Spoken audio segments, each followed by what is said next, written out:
لله رب العالمين الرحمن الرحيم مالك يوم الدين إياك نعبد وإياك نستعين.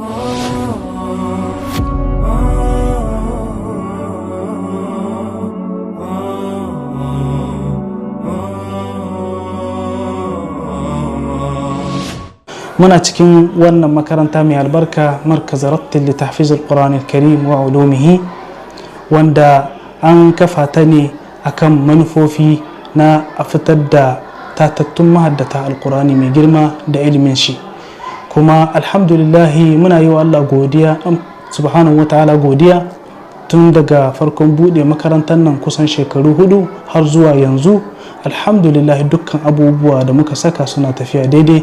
اصبر على مر الزمان وعسره وابشر بأن العسر سوف ييسر.